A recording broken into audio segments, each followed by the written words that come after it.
ओम शांति। आज 24 जुलाई 2023 आज की साकार मुरली के अनमोल मधुर महावाक्य हैं। बाबा कहते, मीठे मीठे बच्चे, ज्ञान रत्नों की लेन देन कर, ज्ञान रत्नों की लेन देन कर। तुम्हें ज्ञान से एक दो की पालना करनी है। आपस में बहुत बहुत प्यार से रहना है। आज की मुरली का प्रश्न है, बीमारी अथवा कर्म भोग। बीमारी अथवा कर्म भोग होते भी अपार खुशी किस आधार पर रह सकती है? उत्तर है, बाबा कहते, विचार सागर मंथन करने की आदत डालो। कोई भी कर्म भोग अथवा बीमारी आती है तो अपने आप से बातें करो। अब हमने 84 जन्मों का पार्ट पूरा किया। यह पुरानी जुत्ती है। इस पुराने हिसाब किताब को चुकतू करना है। फिर हम 21 जन्मों के लिए सब बीमारियों से छूट जाएंगे। कोई बीमारी छूटती जाती है तो खुशी होती है ना। गीत है, माता ओ माता। ओम शांति। बाबा कहते, यह है माताओं की महिमा। वंदे मातरम। है माता, तुम शिव बाबा के भंडारे से सबकी पालना करते हो। तुमको शिव बाबा के भंडारे से ज्ञान रत्नों का खजाना मिलता है, अथवा ज्ञान अमृत के कलश से तुम्हारी पालना होती है। वास्तव में महिमा शिव बाबा की है। वह करण करावण हार है।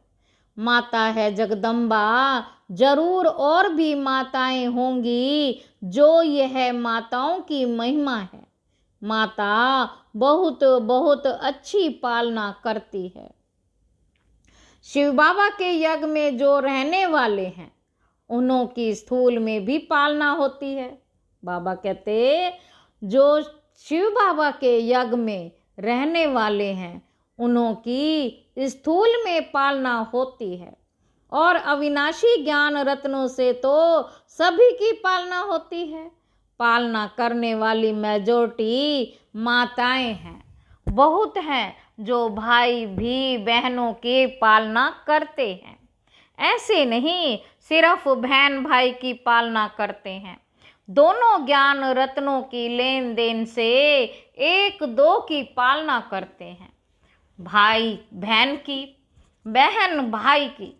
बच्चों को बहुत प्यार से रहना है। इस दुनिया में तो एक दो को विकार ही देते हैं। इसलिए जैसे एक दो के दुश्मन हुए, यहाँ अविनाशी ज्ञान रत्नों का खजाना देते हैं। वो तो जैसे पत्थर मारते हैं, क्योंकि है ही पत्थर बुद्धि। ऐसे नहीं कि पत्थर मारते हैं, यह तो समझाने हैं। तुम हो भाई बहन, ब्रह्मा कुमार कुमारियां। तुम्हारा नाम भी बड़ा भारी है। ब्रह्मा कुमारी है तो कुमार भी जरूर है। प्रजापिता ब्रह्मा है तो जरूर ब्राह्मण ब्राह्मणियां भी होंगे। बोर्ड पढ़ने से घबराना नहीं चाहिए। प्रजापिता ब्रह्मा के बच्चे जरूर ब्रह्मा कुमार कुमारियां होंगे। यह बुद्धि से काम लिया जाता है। बाबा कहते, गीत में महिमा है। गीत में महिमा है माता की। जगत अम्बा सरस्वती कहे तो जरूर बच्चे और बच्चियां होंगे। जरूर फैमिली होगी। यह भी समझने की बात है ना। समझते भी हैं। प्रजापिता लिखा हुआ है ना। ब्रह्मा को कहा जाता है प्रजापिता ब्रह्मा। यह है साकारी दृष्टि का पिता। यह साकारी सृष्टि का पिता। गाया हुआ है प्रजापिता ब्रह्मा द्वारा ब्राह्मण कुल की रचना हुई है। आदि सनातन पहले पहले ब्राह्मण हो जाते हैं। वास्तव में आदि सनातन देवी देवता धर्म कहना रोंग है। वह तो है ही सतयुग का धर्म, यह आदि सनातन ब्राह्मणों का धर्म। जो है वह प्राय लोप हो गया है। परम पिता परमात्मा प्रजापिता ब्रह्मा द्वारा ब्राह्मण धर्म रचते हैं, तो यह संगम हो गया ना, तो यह संगम युग हो गया। देवी देवता धर्म से भी ऊंचा है। पहले ये ब्राह्मण धर्म है जिसको चोटी कहते हैं, इसको कहा जाएगा संगम युगी आदि सनातन ब्राह्मण धर्म। कितना अच्छा राज है समझने का। बाबा ने समझाया है कि पहले जब कोई आते हैं तो उनको बाप का परिचय दो, यह है मुख्य। पहले कोई आते हैं तो बाप का परिचय दो, यह है मुख्य। ब्राह्मणों को तो राजधानी है नहीं, लिखा जाता है संगम योगी डीटी वर्ड सावरंटी, तुम्हारा ईश्वरीय जन्म सिद्ध अधिकार है। देवी देवता धर्म तो बराबर है, परंतु उनको ये राजधानी कब और कैसे मिलती है ये भी समझाना पड़ता है। इसलिए त्रिमूर्ति का चित्र सामने जरूर रखना है। इसमें लिखा हुआ है स्वर्ग के बादशाही तुम्हारा जन्म सिद्ध अधिकार है।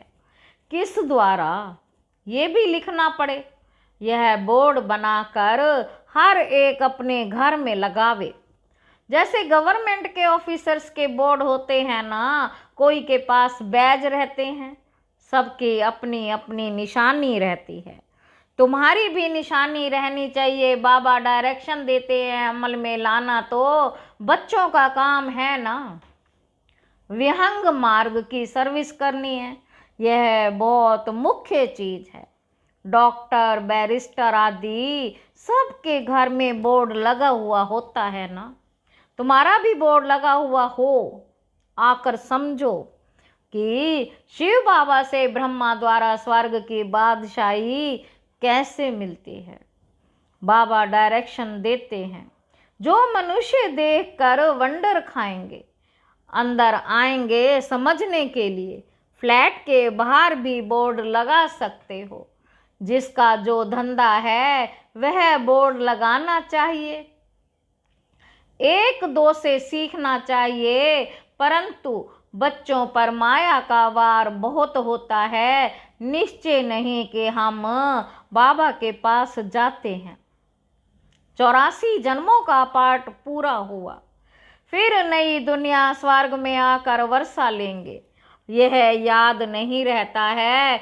बाबा कहते हैं कि भल कर्म करो, फिर जितना समय मिले तो बाबा को याद करो। तुम ये ढिंडोरा पीटते रहो कि यह सब का अंतिम जन्म है। पुनर्जन्म मृत्यु लोक में फिर नहीं लेना है। पुनर्जन्म मृत्यु लोक में फिर नहीं लेना है। बाबा कहे तुम भी जानते हो कि मृत्यु लोक अभी खत्म होना है, पहले निर्वाण धाम जाना है। ऐसे ऐसे अपने साथ बातें करनी चाहिए। इसको विचार सागर मंथन कहा जाता है। बाप कहते हैं तुम कर्म योगी हो, क्या तुमको कछुए जानवर जैसा भी अक्ल नहीं है? वो भी शरीर निर्वाह अर्थ घास आदि खाकर फिर कर्मेंद्रियों को समेट शांत में बैठ जाते हैं। तुम बच्चों को तो बाप की याद में रहना है, सब दर्शन चक्र फिराना है, अपने को मास्टर बीज रूप समझना है। बीज में झाड़ का सार ज्ञान है, बीज में झाड़ का सार सारा ज्ञान है। इनकी उत्पत्ति पालना कैसे होती है, ड्रामा में 84 जन्मों का चक्र कैसे फिरता है। 84 के चक्र के लिए यह चित्र चक्र का बनाया जाता है। मनुष्य समझते हैं कि आत्मा 84 लाख योनियों में जाती है, लेकिन तुम्हें बाप ने समझाया है कि तुम सिर्फ 84 जन्म लेते हो। जो आदि सनातन देवी देवता धर्म वाले हैं, अर्थात जो ब्राह्मण से देवता बनते हैं, उनके ही 84 जन्म होते हैं। तुम 84 जन्मों को जानते हो। ब्रह्मा की रात ब्रह्मा का दिन कहते हैं, इसमें 84 जन्म आ जाते हैं। त्रिमूर्ति का बोर्ड बनाकर लिखना चाहिए, यह ईश्वरीय जन्म सिद्ध अधिकार है। लेना है तो लो, नाउ और नेवर, अब नहीं तो कभी नहीं, नाउ और नेवर। इस होनहार महाभारत लड़ाई के पहले पुरुषार्थ करना है। राम शिव क्या देते हैं और रावण क्या देते हैं, यह तुम जानते हो। आधा कल्प है राम राज्य, आधा कल्प है रावण राज्य। ऐसे नहीं, परमात्मा ही दुख देते हैं। दुख देने वाला तो रावण 5 विकार है, जो है ही विशेष बनाते हैं। बच्चों को भिन्न भिन्न प्रकार की समझानी रोज मिलती रहती है, तो खुशी में रहना चाहिए ना। तुम जानते हो शिव बाबा रोज पढ़ाते हैं, ऐसे नहीं कि साकार को याद करना है। शिव बाबा हमको ब्रह्मा द्वारा सहज राजयोग सिखलाते हैं।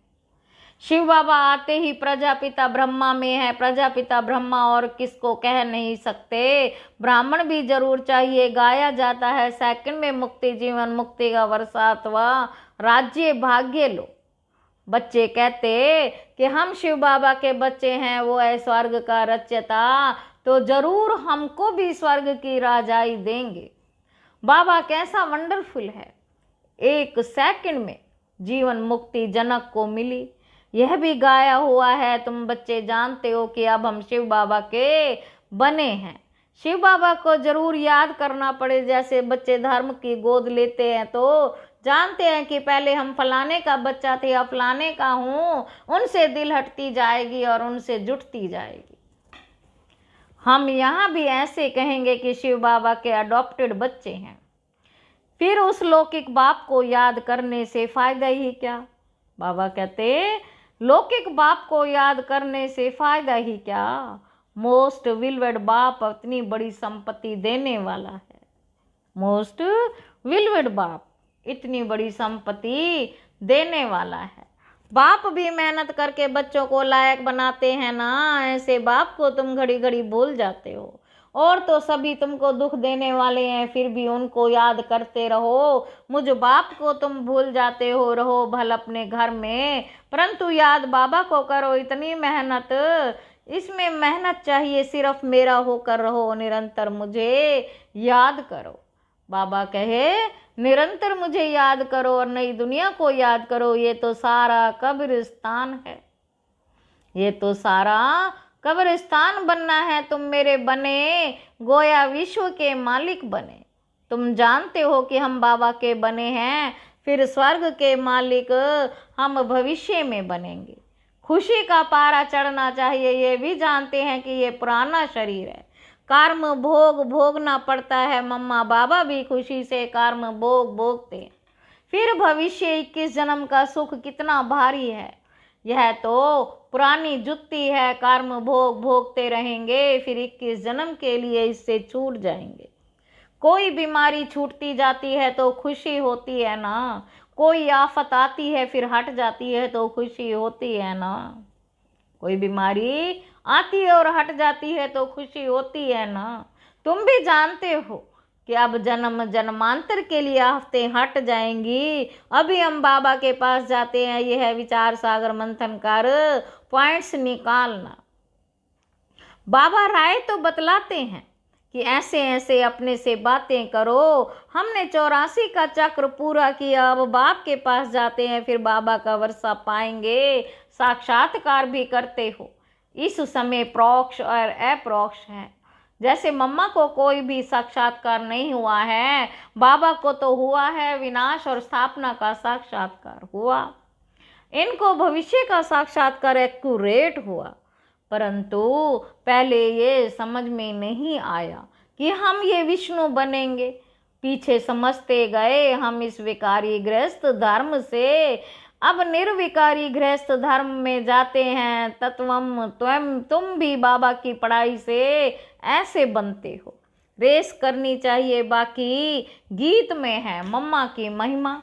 तुम तो जान गए हो कि जगत अम्बा किसको कहा जाता है, वास्तव में माता पिता कौन है। माता पिता कहने से जगत अम्बा याद नहीं आएगी, वह तो निराकार है। यह तुम्हारी बुद्धि में है, पिता तो गॉड फादर ठीक है, वह निराकार है। माता तो निराकार हो ना सके, फादर निराकार है, जरूर वर्षा देंगे तो यहाँ आना पड़े ना। जो अपना परिचय दे तो जरूर उनको माता चाहिए। तो यह ब्रह्मा बड़ी माता हो गई, दादा है निराकार। कितनी वंडरफुल नॉलेज है, परंतु यह मेल हो गया क्योंकि मुख वंशावली है ना। यह बड़ी वंडरफुल नॉलेज है। बाप कहते कि कितना गुह्या राज समझाता हूँ, कोई की बुद्धि में बैठ नहीं सकता कि माता पिता कौन है। वो समझते हैं श्री कृष्ण के लिए। सिर्फ फर्क यह किया है, इसको कहा जाता है एकज भूल। कोई तो निमित्त बनना चाहिए ना। क्या भूल हुई जो भारत इतना दुखी होता है? अब तुम जानते हो किसने भुलाया, कारण क्या हुआ जो भूल गए। बरोबर माया रावण ने बेमुख कराया है। जैसे बाबा करण करावनहार है, वैसे माया भी करण करावनहार दुखदाता है। वह करण करावनहार दुखदाता और शिव बाबा करण करावनहार सुखदाता। माया बाप से बेमुख कराती है, माया बाप से बेमुख कराती है। अब बाप खुद कहते हैं कि है आत्माएं, निरंतर मुझ बाप को याद करो। तुम हमारे बच्चे हो, तुमको वर्षा लेना है, सिर्फ मुझे याद करो तो वे कर्म विनाश होंगे। बेहद के बाप की मत मिलती है ब्रह्मा द्वारा। गुरु ब्रह्मा कहते हैं ना, ये तो है भक्ति मार्ग की महिमा। गुरु ब्रह्मा मशहूर है, वह फिर कह देते ईश्वर सर्वव्यापी है। आगे हम भी समझते थे कि ठीक कहते हैं, अब समझते हैं कि माया ने इन्हों से ऐसा कहलाया है। माया भूल कराती है नीचे गिराने के लिए, और बाबा अभुल बनाते हैं ऊंच चढ़ाने के लिए। माया भूल कराती है नीचे गिराने के लिए, और बाबा अभुल बनाते हैं ऊंच चढ़ाने के लिए। बाप बहुत अच्छी तकदीर बनाते हैं। बाप को याद करना है तो बहुत सहज है, यह तो बहुत सहज है। अच्छा, मीठे मीठे सिक्के लदे बच्चों प्रति माता पिता बाप दादा का याद प्यार और गुड मॉर्निंग। रूहानी बाप की रूहानी बच्चों को नमस्ते। हम रूहानी बच्चों की रूहानी बाप दादा को याद प्यार और नमस्ते बाबा, नमस्ते, शुक्रिया बाबा, शुक्रिया। आज की मुरली का धारणा के लिए मुख्य सार है। पहला पॉइंट है, अपने को मास्टर बीज रूप समझ कर इंद्रियों को समेट शांत में बैठने का अभ्यास करना है। दूसरा पॉइंट है, विचार सागर मंथन कर खुशी में रहना है और खुशी खुशी से पुराना कर्म भोग चुकतू करना है। अपने आप से बातें करनी है कि हमने 84 का चक्र पूरा किया, अब जाते हैं बाबा के पास। वरदान है, रिगार्ड मांगने की बजाय सदा ऊंची स्थिति में रहने वाले सर्व के पूजनीय भव। कई बच्चे सोचते हैं कि हम तो आगे बढ़ रहे हैं, लेकिन दूसरे हमको आगे बढ़ने का रिगार्ड ही नहीं देते। लेकिन रिगार्ड मांगने की बजाय स्वयं का रिगार्ड स्वयं रखो तो दूसरे स्वतः रिगार्ड देंगे। अपना रिगार्ड रखना अर्थात अपने को सदा महान श्रेष्ठ आत्मा अनुभव करना। जैसे मूर्ति जब आसन पर है तब पूजनीय है, ऐसे आप भी सदा अपनी ऊंची स्थिति में स्थित रहो तो पूजनीय बन जाएंगे, सब आपे ही रिगार्ड देंगे। स्लोगन है, माया का तिरस्कार करने वाले, माया का तिरस्कार करने वाले ही सर्व के सत्कारी बनते हैं। अच्छा, ओम शांति।